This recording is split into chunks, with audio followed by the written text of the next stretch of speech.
छिंदवाड़ा में बहुत तेजी से राजनीति में उभरने वाले नेता बहुत कम होते हैं। ऐसे में हर एक की जहन में एक नाम आता है जो बहुत कम वक्त में जिला नहीं, प्रदेश नहीं, बल्कि राष्ट्रीय स्तर की राजनीति में तेजी से उभरा है। नाम है लोकेश पवार। जी हाँ, ऐसी कोई जगह नहीं जहां पर लोकेश नजर ना आए, पर सादगीपूर्ण पहनावे के साथ साथ में चलने वाली पर्सनल बॉडीगार्ड उनकी पहचान है। विवादों से दूर रहने वाले लोकेश पर कई तरह की बातें थोपी गईं, पर वह बेदाग निकल गए। प्रदेश सहित केंद्रीय नेतृत्व में तगड़ी पहचान और पकड़ रखने वाले और लोकेश वर्तमान में राष्ट्रीय मोदी आर्मी के प्रदेश अध्यक्ष हैं। साथ में अलग अलग सामाजिक संगठनों में भी विभिन्न पदों पर आसीन हैं। आज इनसे खास मुलाकात की एमपी के बाद के एडिटर इन चीफ देवेंद्र गोपी ठाकुर ने। राजनीति से लेकर विवाद, सभी मुद्दों पर देखें लोकेश की बेबाक राय।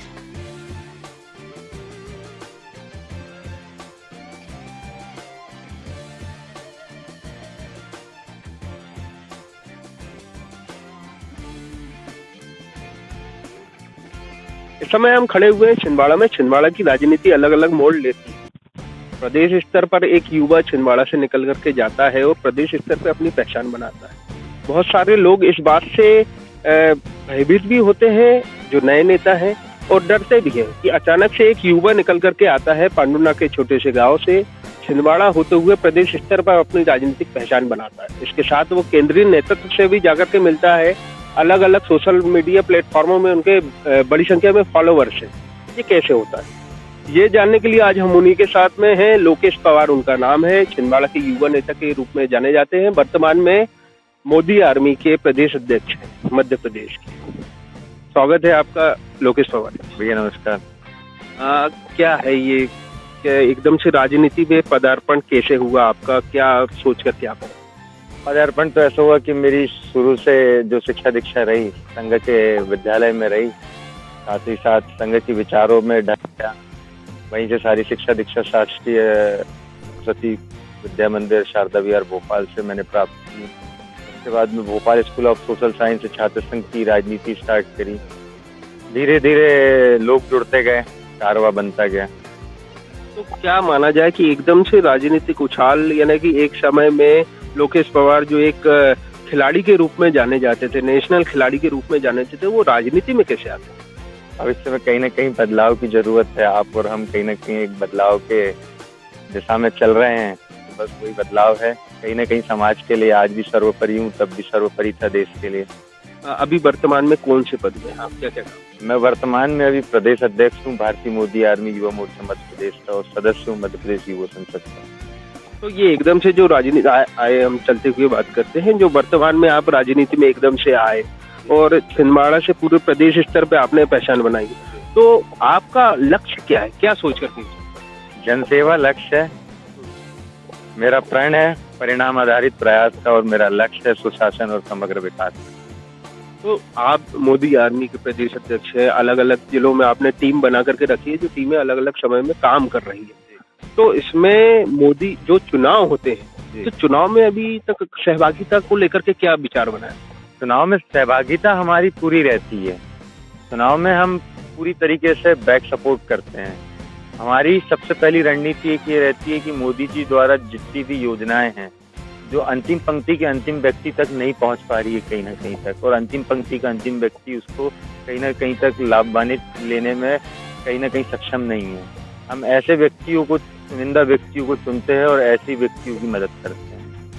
छिंदवाड़ा के आप पांडुना से निकले, तो पांडुना से छिंदवाड़ा आना कैसा हुआ? क्योंकि बहुत सारे लोगों के मन में ये विचार है कि लोकेश पवार है कौन, क्योंकि वो अधिकतर आपको जो सोशल मीडिया है उसमें देखते हैं, उसमें फॉलो करते हैं। तो उन लोग जानना चाहते हैं कि लोकेश पवार आखिर है कौन, जो एकदम से राजनीति में आए और एकदम से केंद्रीय नेतृत्व में जाकर के। लोकेश पवार एक सामान्य कार्यकर्ता था भारतीय जनता पार्टी का, और हमेशा रहेगा। पद में रहूं अथवा न रहूं, पर अपने वर्चस्व और अपने पार्टी के सिद्धांतों के लिए हमेशा लड़ना सीखा हूं, और यही मेरा एक लक्ष्य है।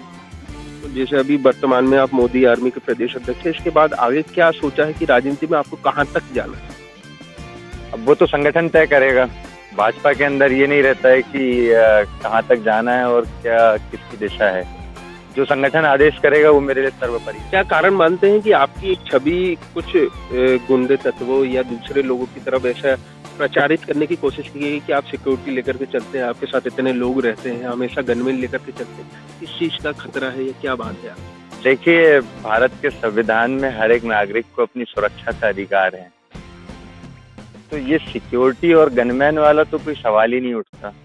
हाँ, अगर कोई असामाजिक तत्व में विलीन हूँ या अगर मैं कोई गुंडागर्दी के टाइप की कोई प्रतिक्रिया कर रहा हूँ, तो एक कहा जा सकता है कि मेरी एक गुंडत्व की छवि है। बाकी सबको पता है, मैं जो मुझसे मिला है, जो मुझसे जुड़ा है, शायद उसके मन में ये विचार नहीं है कि मैं एक गुंडत्व की छवि का व्यक्ति हूँ। क्या सोच रहे हैं आगे? जैसे युवाओं का काफिला आपके साथ चलता है, अलग अलग आपके समूह हैं जो सोशल मीडिया में भी आपको फॉलो करते हैं, अलग अलग है, तो प्रदेश स्तर पे जो राजनीति है वो कहाँ जा रही है? ये तो प्रदेश का नेतृत्व तय करेगा आगामी समय में क्या करना चाहिए, क्या उचित होगा। बाकी जो संगठन का आदेश रहेगा वो मेरे लिए हमेशा सर्वोपरि था, सर्वोपरि है और सर्वोपरि हमेशा रहेगा। छिंदवाड़ा की राजनीति के बारे में आप क्या सोचते हैं? छिंदवाड़ा की राजनीति भी बिल्कुल है। छिंदवाड़ा की राजनीति में समय आने पे बिल्कुल आऊंगा। अभी जो बीच में आपकी कुछ लगातार खबरें आई कि जिसमें कुछ जगह आपकी ऐसी छवि धूमिल करने की कोशिश की कि कुछ जगह आपकी गुंडागर्दी नजर आई, आपके गनमैन ने जाकर के धमकाना की क्या मामला है? देखिए, क्या है कि जब हाथी चलता है बाजार तो कुत्ते भौंकते हैं हजार, है ना। तो कहने का मतलब ये था कि अगर मेरे गनमैन भिजवा के अगर किसी से फिरौती मंगवाने की जरूरत पड़ती तो उससे अच्छा तो ये होता कि मैं 4 गुंडे भिजवा के उसको उठवा लेता, है ना। अगर मेरी गुंडत्व की छवि होती है, ऐसी मानसिकता होती तो ये थे हमारे साथ लोकेश पवार, जिन्होंने अपनी राजनीतिक करियर के बारे में हमें जानकारी दी और क्यों इनकी छवि धूमिल करने की कोशिश की गई उसके पीछे का कारण बताया कि हाथी चलता है बाजार में तो कुत्ते जरूर भौंकते हैं, तो यही कारण रहा उसके आगे पीछे का। अब इसके बाद की अगर राजनीति की बात की जाए तो लोकेश पवार से हमने पूरी मामले को लेकर के चर्चा की। वर्तमान में मोदी आर्मी के प्रदेश अध्यक्ष हैं, इसके अलावा भी विभिन्न पदों पर विराजमान है। नेशनल खिलाड़ी, आपको बता दूं तो नेशनल खिलाड़ी आप किस चीज के थे? वो यानी मैं इंटरनेशनल प्लेयर रहा हूँ हैंडबॉल का। एशिया ओलंपिक खेला हूँ 2013 का चाइना से। ये यानी खेल से उछक करके राजनीति की खेल में देखिए, कहीं ना कहीं वहाँ पर भी देश सेवा है और कहीं ना कहीं यहाँ पर भी देश सेवा है। समर्पण और त्याग सबसे सर्वोपरि है।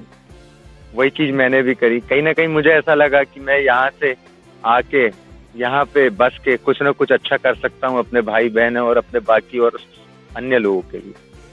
तो ये थे हमारे साथ लोकेश पवार, जिन्होंने अपने राजनीतिक सफर के बारे में बताया। इसके साथ ही हम अगली बार मिलेंगे छिंदवाड़ा से उभरते हुए नए चेहरे के साथ। बने रहे एमपी की बात के साथ। देवेंद्र ठाकुर की रिपोर्ट छिंदवाड़ा से।